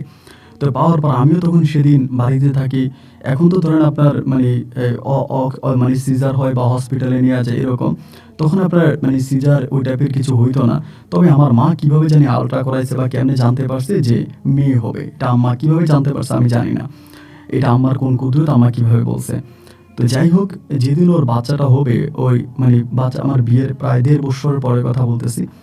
তো ওই বাচ্চাটা হওয়ার সময় হয়েছে কি মানে আল্লাহর কি নীলা খেলা আর কি, বাচ্চাটা হওয়ার সময় আমার বউ তাসলিমা ইন্তেকাল করে। রাত্র 2টার দিকে বাচ্চা প্রসব মানে করার সময় তখন মারা যায়। ওই যখন মারা যাওয়ার পরে আমি মানসিকভাবে খুব ভেঙে পড়ি, কারণ আমি তাসলিমাকে অনেক ভালোবাসতাম, এত ভালোবাসতাম যা ঠিক বলার মতো না। তো এই তাসলিমা মারা যাওয়ার পরে আমি দীর্ঘ প্রায় 1 থেকে 1.5 বছরের মতো আমি আর মাদ্রাসায় যাই নাই। 1-1.5 বছরের মতো আমি পুরোপুরিভাবে হচ্ছে বাড়িতেই থাকতাম। আমি আর মাদ্রাসায় যাইতাম না, এবং বেশিরভাগ আমি বাড়িতেই থাকতাম, মানে যাইতামই না মাদ্রাসায়। তাসলিমা মারা যাওয়ার পরে আমি খুবভাবে ভেঙে পড়ি, এবং তাসলিমা মারা যায় সঙ্গে সঙ্গে তার অনাগত যে সন্তানটা ছিল ওই মেয়ে বাবুটাও তখন মারা যায়। মা মেয়ে দুজনকেই তখন আমরা দাফন করে ফেলি। বাবুটা হওয়ার পরে তাসলিমা মারা যায় এবং মেয়েটাও মারা যায়, পেট থেকে বের হওয়ার পরে মারা যায়। তো এই দাফন কাফন করে ফেলার পরে 1.5 বছর পর্যন্ত বাড়িতে থাকি। 1.5 বছর পরে আমার আব্বা বলতেছে এইভাবে তো কাটতে পারে না, তোরা আরেকটা বিয়ে করাবো। তাই আমি বলছি যে না বাবা, আমি আর বিয়ে শাদী করবো না, আমার আর বিয়ে শাদীর প্রয়োজন নাই, আমার জীবনে যা হবার তা তো হয়েই গেছে, আমি আবার বিয়ে শাদী করবো না। এই কথা বলে আমি তখন আবারও 1.5 বছর পরে পুনরায় আবার মাদ্রাসায় যাইতে শুরু করছি। তাই মাদ্রাসায় যাইতেছি, ওইখানে মাদ্রাসায় যাওয়ার আরও 1 বছর পরের কথা আপনাকে বলতেছি। মাদ্রাসাতে আরও 1 বছর কাটালাম। 1 বছর কাটানোর পরে একদিন আমি মাদ্রাসা থেকে আসতেছি, সাইকেলে করে আসতেছি। তখন আমি একটা বাড়িতে থাকতাম, একটা বাড়ির মধ্যে থাকতাম। ওই বাড়িতে আবার আমি এলাকার অনেক ছেলে মেয়েদেরকে পড়াইতাম, টিউশনি করতাম আর কি। বাড়িতে থাকতাম, লজিং থাকতাম, তাদের ছেলে মেয়েকেও পড়াইতাম এবং বাইরের ছেলে মেয়েদেরকেও পড়াইতাম। তো সাইকেল নিয়ে একদিন তখন আসতেছিলাম, হঠাৎ করে রাস্তার মধ্যে একটা মহিলা আমাকে তখন ধরে। তো মহিলাটা ধরার পরে আমাকে বলতেছে যে হুজুর, আপনার সঙ্গে আমি একটু কথা বলবো। মহিলাকে তো আমি চিনি না, পরে বোরকা পরা এবং শুধু চোখ দেখা যাচ্ছে। তাই আমি বলে যে হুজুর, আপনার নাম কি? আপনার নাম আমিনুল না? আমি বললাম যে জি। বলে আপনার স্ত্রী মারা যাওয়ার পরে আপনি তো বহু বছর মাদ্রাসা আসেন নাই। আমি বললাম জি, আসি নাই। তারপর বলতেছে যে হুজুর, আপনার কাছে একটা আবদার নিয়ে আসছি, যদি গোপনে গোপনে আমার আবদারটা পূরণ করেন। আমি বললাম যে ঠিক আছে, গোপনে গোপনে আপনার আবদারটা পূরণ করবো, তার সমস্যা নাই, কি বলেন। পরে বলতেছে আমার মেয়েকে তো আপনি চিনেন, মায়া আক্তার। পরে আমার হঠাৎ মনে হলো যে হ্যাঁ, প্রথমে এই মায়াকে আমার আব্বার বন্ধু চাইছিল যে মায়াকে আমার কাছে বিয়ে দেওয়ার জন্য। মেয়েটা তখন ক্লাস 9 নাকি 10 পড়তো, আমি ঠিক জানি না, ওই বয়স। পরে আমি বললাম যে হ্যাঁ চিনি তো। বলে মায়া আমার মেয়ে। তাই আমি বললাম ও আচ্ছা, তাই আপনার মায়ার মা? বলে হ্যাঁ। তারপর বলতেছে কি যে হুজুর, কিছু মনে করবেন না, আমার মেয়েটার তো আমি কয়েকদিন ধরে মাদ্রাসায় রাখছিলাম, আপনি তো হঠাৎ করে চলে গেলেন বা হয়। আমার মেয়েটার আমি কয়েকদিন পড়াইছি, কিন্তু মেয়েটা অতটা ভালো ছিল না মাদ্রাসায়, এবং একটা সময় তার পড়াশোনা বন্ধ করে যে তার বাবা পছন্দ করে না সে যাওয়া। কিছুদিন যাবৎ মাদ্রাসায় পড়ে এবং এরপরে বন্ধ করে দিই। ঘটনাগুলো হয়তো আপনি জানেন না, আপনি তো তখন ছিলেন না। আমি বললাম জি। তারপর এখন মেয়েটা আমার ঘরেই আছে। তো এখন মেয়েটার জন্য ভালো ভালো বিয়ের ঘরও আসতেছে, আমার মেয়েটা কোথাও বিয়ে বসতে রাজি হচ্ছে না। আমি বললাম তো কি করার? পরে বলে যে এখন আমি চাইলাম যে মেয়েটার একটু আরবি পড়াবো। মেয়েটা যদি আমার কাছে পড়ছে বা যতটুকু আমি পড়াইছি, তারপর আমার কাছে মনে হয় যে আপনি তো আরবিতে অনেক ভালো, এলাকাতে সবাই আপনার প্রশংসা করে, তা আমার মেয়েটার যদি আপনি একটু আরবি পড়াইতেন। তা আমি বললাম যে আমি আপনার মেয়ের আরবি পড়াবো? কিভাবে পড়াবো? আপনার মেয়ের তো আপনার স্কুলেই পাঠান নাই, মাদ্রাসায় পাঠান নাই। মাদ্রাসায় পাঠানোই তার জন্য নিষেধ ছিল, তাইলে এখন আমি তার আরবি পড়াবো, এটা কিভাবে? পরে তিনি বলতেছে যে আমি আমার মেয়েটার নিয়ে রাতের বেলা আসবো। ওর বাবা মায়ার বাবা তখন দোকান দিছে, কিতাবের দোকান আর কি, বইয়ের দোকান। উনি তো দোকানে 9টা-10টা পর্যন্ত থাকে। আমি মাগরিবের পরে মেয়েটারে নিয়ে আসবো, আপনি আমার মেয়েটারে একটু একা একা পড়াই দিলেন আধা ঘন্টা, এবং দিলে পরে আমি মেয়ের নিয়ে আবার চলে যাব। তো এই গোপনে আপনি পড়াবেন, এটা কিন্তু কাউকে বলতে পারবেন না, কাউকে জানাইতে পারবেন না। তাই আমি বললাম আচ্ছা ঠিক আছে, আমি এটা কাউকে জানাবো না, আমার এটা কাউকে তো বলার প্রয়োজন, আমি বলবো কেন। বলে আচ্ছা ঠিক আছে, তাহলে আমি আমার মেয়েটারে নিয়ে আসবো। আমি বলছি আচ্ছা ঠিক আছে। এই কথা বলার পরেই উনি আবার বললো যে আমার মেয়েটার যখন পড়াবেন আমি আপনাকে ভালো টাকা দিব, 5টা মেয়েরে পড়াইলে আপনি যে টাকা পাইতেন আমি আপনাকে সেই টাকাই দিব, আমার মেয়েটারে একা পড়াবেন এবং আপনি এটা আরবি পড়াবেন আর কি, আরবি পড়াবেন, এটা বলছেন। যে আমার আচ্ছা ঠিক আছে, আলহামদুলিল্লাহ ঠিক আছে। তারপর আমি তখন চলে আসছে। আসার পরে উনি তখন করলো কি, এর পরের দিনে মাগরিবের পরে তার মেয়েটারে নিয়ে আসছে, এবং উনি যেভাবে বলছে সেমভাবে আসছে। আমি তো একটা ঘরের মধ্যে, ওনাদের বাড়িতে লজিং থাকতাম, আলাদা একটা ঘরের মধ্যে আমি তখন পোলাপান পড়াইতাম। মাগরিবের পর আমার যে বেসটা ছিল, ওই বেসটা আমি তখন বন্ধ করে দিই, যেহেতু আমি তখন ওই মায়ারে পড়াবো। তাই মাগরিবের পরের বেসের মধ্যে তখন মায়া আসে। মায়া আসার পর আমি মায়ের পড়াইবো। আমি ওর মায়েরে বলতেছি আমি তো আপনার মেয়েরে পড়াবো, আপনি কই থাকবেন? উনি বলে আমার মেয়ের আমি নিতে আসবো, আপনি পড়ান। তা আমি তখন তারে পড়াইতে গেলাম। এখন ও কি ওর হাত মোজা, পা মোজা, পুরো শরীরে, যেহেতু একটা অন্যরকম ফ্যামিলির মেয়ে, অন্যরকম তরিকার মেয়ে, তো শুধু চোখগুলো দেখা যায়। চোখগুলো খুব সুন্দর, এত সুন্দর যা বলার মতো না। কিন্তু আমি তার দিকে ওভাবে তাকাই নাই। আমার এখানে পড়তো, আমি তারে পড়াইতাম, পড়তে সে আমার দিকে তাকায় থাকতো। আমি যতক্ষণ পড়াইতাম আমার দিকে তাকায় থাকতো। কিন্তু ওর মা আমার যেটা বলছিল, ও পড়াশোনায় খুবই খারাপ, পড়াশোনা ঠিকমতো করে নাই বা ও আরবি পড়তে পারে না, এটা সেটা। কিন্তু আমি দেখলাম যে না, তার আরবি পড়া বেশ সুন্দর, অন্য বাচ্চাদের বা অন্য মেয়েদের থেকেও পড়ার খুবই শুদ্ধ, সহি, এবং খুব ভালোভাবে আরবি পড়তেছে। এইভাবে আমি ওরে আরবি পড়াইতে পড়াইতে প্রায় আপনার আনুমানিক 1 থেকে 1.5 মাসের মতো তারা আমি পড়াই।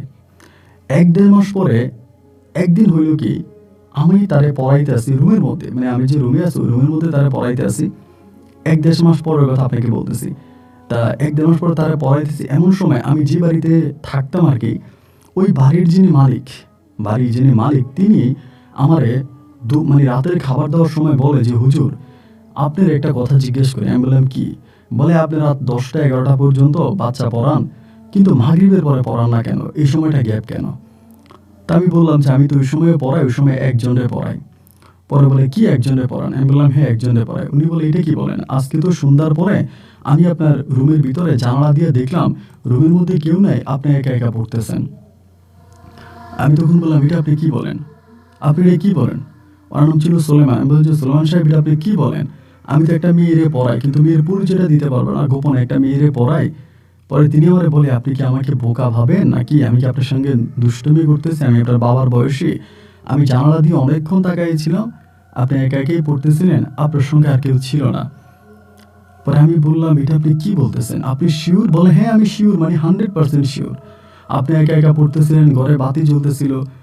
আমি বললাম আমি যে চেয়ারে বসে আছি, আমার আমার যে টেবিলটা আছে, আপনি আসেন, ওনারা আমি আনছি। না বললাম যে এই টেবিলে কি একটা মেয়ে বসা ছিল না? উনি বলেছে না, এই টেবিলে কোনো মেয়ে বসা ছিল না, শুধু আপনি আপনার জায়গায় পড়তেছিলেন। এই টেবিলটা পুরো খালি ছিল, মানে এই চেয়ারটা পুরো খালি ছিল। তো এখানে একটা বিষয় কি ভাই, আমাকে এই মেয়েটাকে আমাকে শুরু থেকেই কিছুটা ডাউট লাগছিল। আমি আমার দাদার সঙ্গে যখন, মানে ছোটবেলায় তো দাদার সঙ্গে ছিলাম, অনেক বয়স পর্যন্ত তো দাদার সঙ্গে ছিলাম। এই বয়সটাতে আমি তখন বুঝতে পারলাম যে জিনদের মাঝে কিছু জিনিস আছে যেটা আসলে বোঝা যায়, স্বাভাবিক মানুষ থেকেও কিছুটা ভিন্ন তাদের আচার আচরণ বা সব কিছু। তো এইরকম কিছু আমি ব্যতিক্রম এই মেয়েটার মাঝে পাইছিলাম, মানে মায়ার মাঝে পাইছিলাম। পাওয়ার পর আমি আর কোনো কিছু বলিনি। উনি আমার বলে আমি সত্যি দেখলাম যে আপনার এই চেয়ারটা খালি। আমি তখন ওনাকে বললাম যে আমি একটা কথা বলবো আপনাকে, আপনি কথাটা কারো কাছে বলবেন না, শুধু গোপনে আপনি আর আমি, আমরা দুজনেই জানবো। বলে ঠিক আছে বলেন। আমি বললাম আপনাদের গ্রামের নাম, বললাম যে অমুক, মানে অমুকের নাম বললাম। বলে হ্যাঁ। আমি বললাম যে আমি ওনার মেয়ে মায়ারে পড়াইতাছি, ওনার মেয়ে মায়েরা আমি পড়াই, কিন্তু উনি যাতে না জানে, মেয়ের মা বলতেছে মেয়ের বাবা জানলে সমস্যা হবে, তারা তো অন্য তরিকার লোক, তাদের মেয়েরা বাইরে কোথাও পড়ে না, এবং এই জন্য আমি মেয়েরে পড়াইছি, মেয়ের মা জানলে সমস্যা হবে। তখন উনি আমার বলতেছে দাঁড়ান দাঁড়ান দাঁড়ান, আপনি কার কথা বলতেছেন?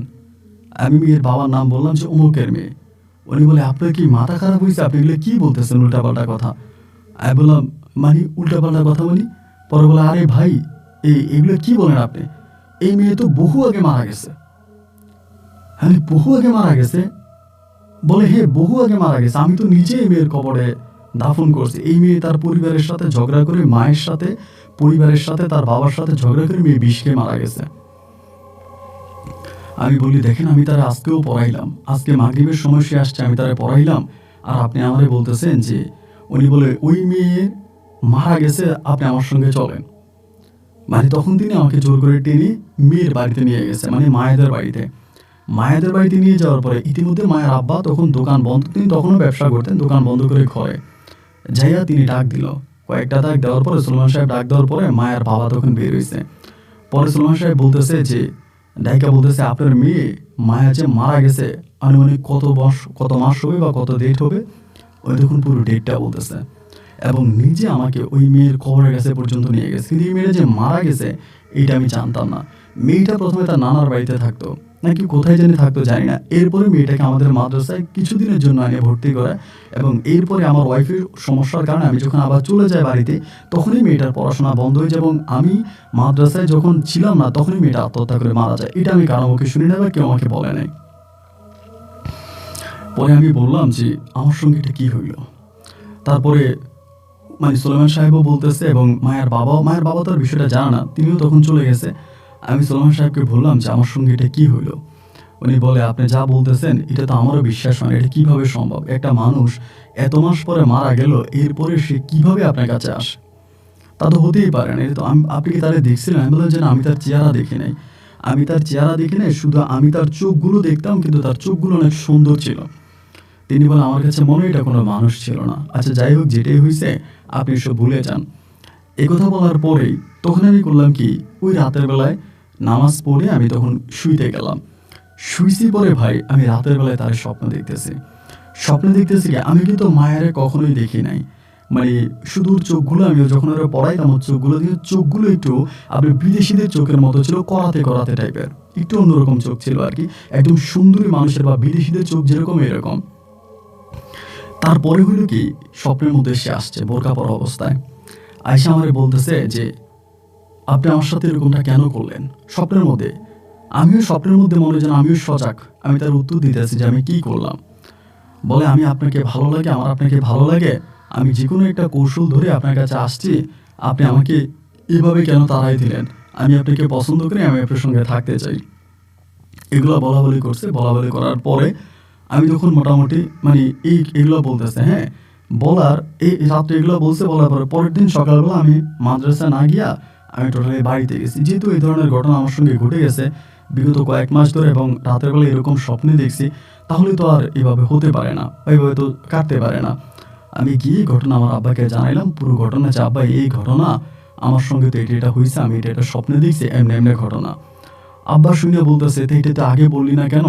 এটা তো মনে হয় কোনো একটা পরী বা জিনের কোনো কেউ তোর কাছে আসছে, এটা তো ভালো হয় নাই, এটা তো একটা সমাধাতে যাওয়া দরকার, এটা কেন হইলো? আমি আব্বারে বললাম যে আব্বা কেন হলো এটা তো আমিও বুঝতেছি না, এখন কি করা যায়? আমার আব্বা বলে যে ঠিক আছে, তুই চিন্তা করিস না, এটার আমি ব্যবস্থা করব। এই বলে আব্বা তখন আমার শরীর টরীর সব কিছু বন্ধ করে দেয়, আমার তাবিজ টাবিজ পরাই দেয়, আমি টোটালি আব্বা আমাকে সেভ করে। একদিন বাড়িতে থাকি, পরের দিন আবার আমি তখন মাদ্রাসায় আসি। পরের দিন যখন মাদ্রাসায় আসি, আসার পরে আমি পোলাপান পড়াইতেছি, মনের মধ্যে তখন বারবার জাগতেছে যে আমার কাছে কি চায়। এখন তো আমার শরীর বন্ধ, সে আমার কাছে আসতে পারে না বা আমার শরীরের ভিতরে সে ঢুকতে পারে না। তো সে আমার কাছে কি চায় এবং কেনই বা সে আমার কাছে আসছিল, বা তার উদ্দেশ্যটা কি? পৃথিবীতে এত মানুষ থাকতে স্পেসিফিক আমার কাছে বা কেন আসলো? এই কৌতূহলগুলো মনে জাগতে জাগতে একটা সময় করলাম কি, আমি তাবিজটা খুলে ফেলি। আব্বা যে তাবিজটা পরাই দিছিল, ওই তাবিজটা আমি তখন খুলে ফেলি। তাবিজটা খুলে ফেলার পরে তাবিজটা খুলে ফেলা যেদিন খুলে ফেলাম, ওই দিন রাতের বেলায় তার আমি আবারও পুনরায় স্বপ্নে দেখছি। এবং স্বপ্নে দেখছি পরে সে ওই দিন তার মুখটা খুলে দেয়, তার যে মানে হিজাব ছিল এটা খুলে দেয়, এবং সে খুব রূপসী ছিল, এতটাই রূপসী যা বলার মতো না। সে আমাকে বলে, আমি তোমাকে বিয়ে করতে চাই স্বপ্নের মধ্যে। আমি বললাম যে আমি তোমাকে কিভাবে বিয়ে করব? আমি তো একজন মানুষ, তুমি একটা পরী, সো তোমার আমার সময় তো কখনো বিয়ে হতে পারে না, এটা তো সম্ভব না। পরে আমারে বলে, আমি তোমাকে ছোটবেলা থেকে দেখতাম। আমি বললাম, কি বললা? বলে, হ্যাঁ, আমি তোমাকে ছোটবেলা থেকে দেখতাম, ছোটবেলা থেকে আমার তোমার পছন্দ হয়, এবং সেজন্যই আমি তোমাকে বিয়ে করতে চাচ্ছিলাম। তুমি যদি আমাকে বিয়ে করো, আমি তোমাকে বিয়ে করব। পরে আমি বললাম যে তুমি পড়ি, আমি মানুষ, আমাদের কিভাবে বিয়ে হবে? এটা তো কখনো হতে পারে না। এই সমস্ত কথাবার্তা বলে কি কোনো লাভ আছে? ওই তখন আমাকে বারবার বুঝাইতেছে আমাকে বিয়ে করবে, বিয়ে করবে। তা আমি বললাম যে আমি কীভাবে বিয়ে করব? তো বিভিন্নভাবে আমাকে ডিস্টার্ব করতো। কিন্তু ধরেন মাদ্রাসা থেকে আমি সাইকেল নিয়ে আসার সময় সে দাঁড়ায় থাকতো রাস্তার পাশে, আমি দেখতাম তার খুবই সুন্দর স্বচ্ছ চেহারা ছিল, দাঁড়ায় থাকতো। এরকম করে ১ দিন, ২ দিন, ৩ দিন, ৪ দিন বিভিন্নভাবে আমাকে ক্ষতি করতো না। কিন্তু এমন না যে আমাকে ক্ষতি করে বা ভয় দেখায়, ডিস্টার্ব করে, এমন না। স্বাভাবিক মানুষের মতো আমার সামনে পড়তো, আমি দেখতাম। এর কয়েকদিন পরে সে আমার একদিন, আমি তার একদিন বলতেছি যে স্বপ্নের মধ্যে তুমি যে এত সুন্দর, বা মাঝে মাঝে আমার সামনে পড়ো, তুমি কি ভাবো? তুমি যদি পৃথিবীর সবচেয়ে সুন্দরী পরীও হও, তাতেও কোনো লাভ নাই, কারণ আমার মনের ভিতরে এখনো আমার বউ তাসলিমা বসবাস করে। আমি তাসলিমা ছাড়া অন্য কাউকে বিয়ে করতে পারবো না, সে পরী হোক আর যাই হোক। ও তখন আমাকে বলে, তাহলে আমি তোমাকে একটা প্রস্তাব দিতে পারি, যদি আমার প্রস্তাবটা রাখো। আমি যে ঠিক আছে, কি প্রস্তাব? বলে, প্রস্তাব হচ্ছে এইটা, তুমি যদি একটা মেয়েকে বিয়ে করো, একটা মেয়েকে বিয়ে করো, সেই মেয়েটাকে বিয়ে করলে পরে তুমি তোমার বউ তাসলিমারে ফিরে পাবা। আমি তখন তারা জিজ্ঞেস করলাম, মানে আমি যদি একটা মেয়ের বিয়ে করি, তাহলে আমার বউ তাসলিমারে আমি কিভাবে ফিরে পাবো? এটা কেমন কথা? আমার বলে, তুমি যদি ওই মেয়েটারে বিয়ে করো, তাহলে রাতের বেলায় তুমি দেখবে যে ওই মেয়েটা তাসলিমা হয়ে তোমার কাছে আসবে। আমার কাছে বিষয়টা তখন খুব কৌতূহলী মনে হলো যে এটা কেমন কথা? ওই মেয়েটা তাসলিমা হয়ে আমার কাছে আসবে, মানে এটা কি? আমি তো বুঝতে পারলাম না। পরে সে আমারে ব্যাখ্যা করে বুঝাইলো, একটা মেয়ের ঠিকানা আমাকে দিল। মেয়েটার নাম ছিল মাজেদা। ওইটা আমাদের গ্রাম থেকে বেশ দূরের একটা গ্রামে। ওই মেয়েটার যদি আমি বিয়ে করি, বিয়ে করে আনার পরে বাসরঘর থেকে শুরু করে যতদিন এই মেয়েটার সঙ্গে আমার সংসার হবে, আমি রাতের বেলায় নাকি এই মেয়েটাকে আমার বউ, মৃত বউ তাসলিমা রূপে দেখতে পাবো। তার এই কথাগুলো শুনে আমি বেশ অবাক হয়ে গেলাম। তার দেওয়া ঠিকানা অনুযায়ী আমি তখন এই মাজেদার খবর নেওয়ার জন্য গেলাম। মাজেদার খবর নেওয়ার জন্য আমি যখন গেলাম, জানতে পারলাম মাজেদা অনেক দূরের মানে একটা গ্রামের মেয়ে, এবং মাজেদা অনেকটা মোটা, কালো মোটা, এবং আপনার তার চেহারা একেবারে সুন্দর না। শুধু তাই নয়, এর আগে তার একটা বিয়েও হয়, তার স্বামী মারা যায়। এই সব কিছু শোনার পরে আমি খুব হতাশ হয়ে ফিরে আসলাম। আসার পরে সিরাতে আমি আবারও আমার যে মানে পরীটা ছিল, সরি, যে পরীটা ছিল, আমি এখন তারে বলতেছিলাম যে তুমি যে বলতেছ এই মাজেদারে বিয়ে করার জন্য, মাজেদার তো চেহারা এরকম এরকম এরকম এরকম চেহারা, আমি এই মেয়েটাকে বিয়ে করবো না। সে আমারে বলে, তুমি যখন তারে বিয়ে করবা, তখন কিন্তু তারে তুমি এই চেহারায় দেখবা না, তখন তুমি তোমার তারে তাবা তোমার এই বউয়ের চেহারায় দেখবা, তাসলিমের চেহারায় দেখবা। তো আমি তখন মানে তাসনিমাকে পাওয়ার জন্য আমি তখন পুরোপুরি পাগল, তাসনিমাকে ভালোবাসি। তাদের কথা শোনা মাত্র আমি বললাম যে ঠিক আছে, আমি মাঝেদারে বিয়ে করবো, তাহলে তুমি বিয়ে করো। আমি এই প্রস্তাব আমার আব্বার কাছে দেওয়া মাত্রই আব্বা তখন আমাকে লাঠি নিয়ে ধরছে মারার জন্য, তুই পাগল হয়ে গেলি, তোর ব্রেনের সমস্যা, এটা তুই কী শুরু করছিস। আব্বা মিলে পাগলামি করতেছে। তা আমি আর আমার আব্বা আম্মা কাউরে মানলাম না। আমি মাজেদার পরিবারের সঙ্গে সরাসরি কথা বললাম এবং তারাও যথারীতি তাদের মেয়েকে আমার কাছে বিয়ে দিতে রাজি আছে। এবং রাজি থাকার পরে আমি আমার বাবা মায়ের অবর্তমানে তাদের এগেনস্টে গিয়ে আমি তখন এই মাজেদাকে বিয়ে করে মাজেদাকে নিয়ে আমি যখন আমার ডিরেক্টলি একটা মাদ্রাসায় যেখানে আমি থাকতাম, যে লজিং বাড়িতে থাকতাম, সেই লজিং বাড়িতেই আমি মাজেদাকে বিয়ে করে নিয়ে আসি। আনার পরে মাজেদার সঙ্গে যখন আমার বাসর হয়, বাসর রাতের বেলায়, আমি জানি না আপনি বিশ্বাস করবেন কিনা, যেটা এখন পর্যন্ত কেউ বিশ্বাস করে না, আমি মাজেদাকে সরাসরি আমার বউ তাসলিমা রূপে রাতের বেলায় দেখতে পেয়েছি। এবং পুরো একটা বাসর রাত আমি তাসলিমার সঙ্গে কাটিয়েছি।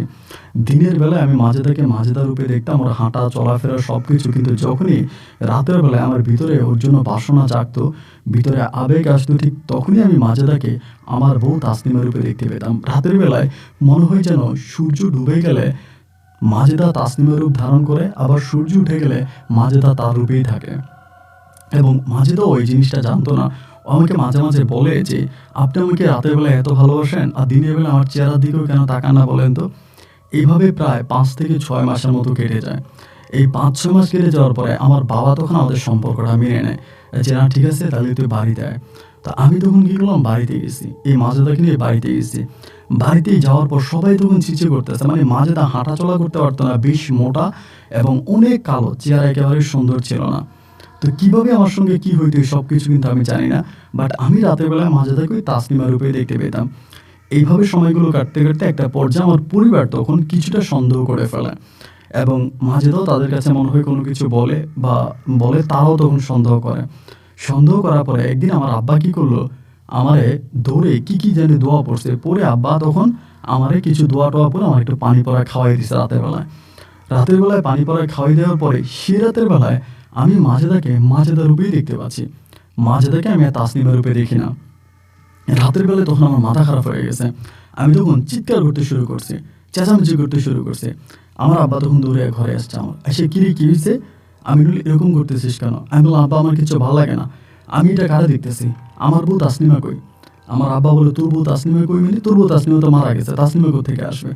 আমি বললাম আব্বা তাসলিমা মারা গেল মানে, কই তাসলিমা মারা গেল, আমি তো মাজেদারেই তাসলিমা হিসাবে বিয়ে করছি, আমি তো মাজেদারেই তাসলিমা হিসাবে দেখতাম রাতের বেলায়, আজকে কেন দেখতেছি না, আপনি আমার কী খাওয়াইছেন বলেন। এই কথাবার্তার মাঝে আমি তখন আমার আব্বাকে মারতে শুরু করি, মানে আব্বারে কয়েকটা ঘুষি দিয়ে ফেলি। আমি তখন মানসিকভাবে একরকম উন্মাদ বা পাগল ছিলাম।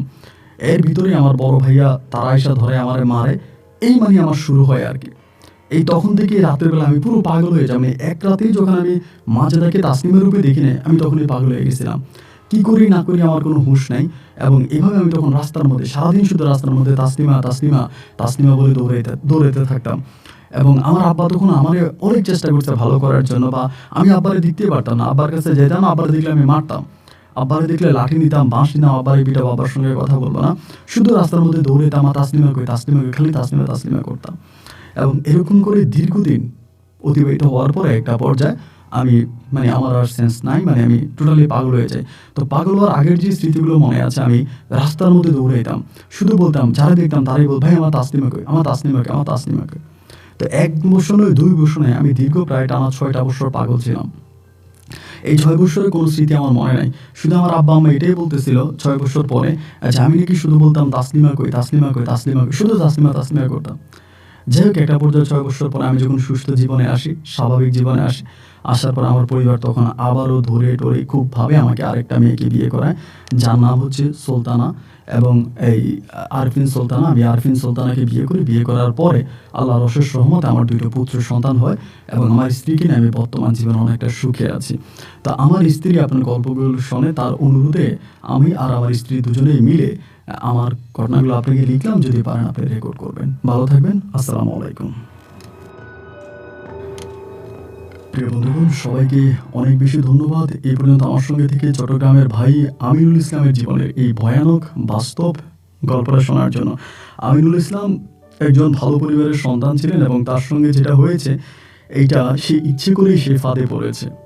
আমি বেশিরভাগ ক্ষেত্রে বলে থাকি জিনিসগুলো যাদের সঙ্গে থাকে ১০০ ভাগের ভিতরে একজনের হয়তো উপকার হয়, কিন্তু ৯৯ জনের ক্ষতি হয়, যেটা আমিনুল ইসলামের হয়েছে। তিনি একজন মাদ্রাসার শিক্ষক ছিলেন এবং একজন ভালো পরিবারের সন্তান থেকে দীর্ঘ ৬ বছর পাগল ছিলেন। তার পুরো জীবনটাই প্রায় নষ্ট হয়ে গিয়েছে। এরকম ঘটনা আর কারো জীবনে না ঘটুক এই প্রত্যাশায় আমি এখন আজকের মতো বিদায় নিচ্ছি। দেখা হবে নতুন দিন নতুন কোনো গল্পে। সে পর্যন্ত সবাই ভালো থাকবেন, সুস্থ থাকবেন।